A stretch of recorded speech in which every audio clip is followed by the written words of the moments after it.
The great Yankee championship teams from the late 1990s took special pride in seeing a lot of pitches, drawing walks, and getting on base.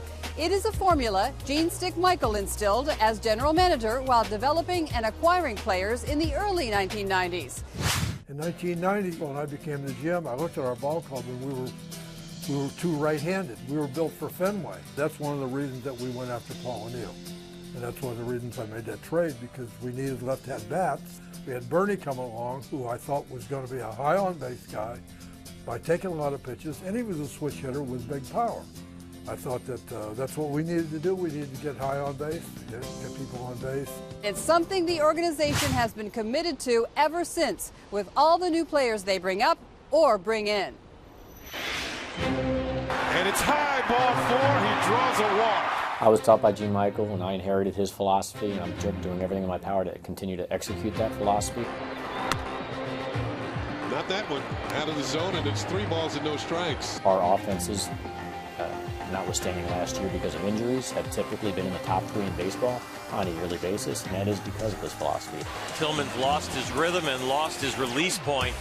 It works, it's tested, and it's something that we're very disciplined in how we approach talent acquisition.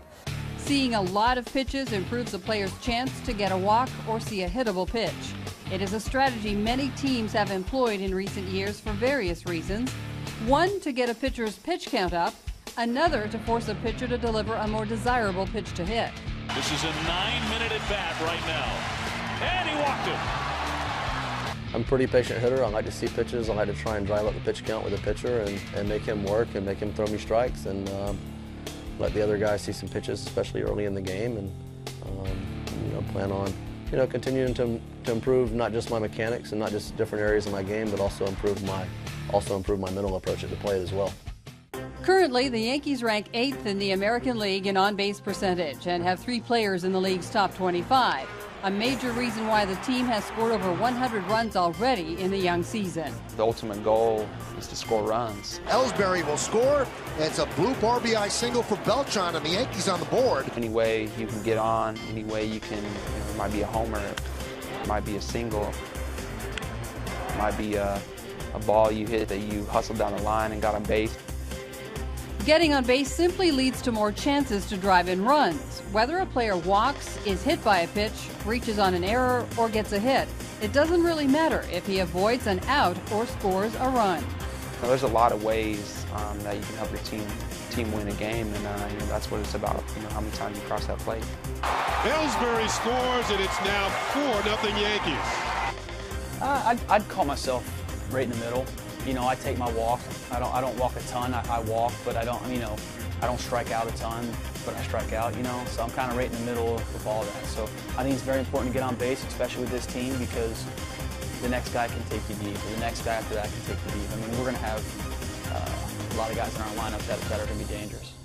Batters go into the box with the mentality of seeing what a pitcher has and to make sure they get the pitch they want to hit.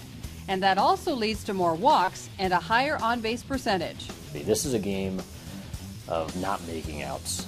Those 27 outs are vitally precious.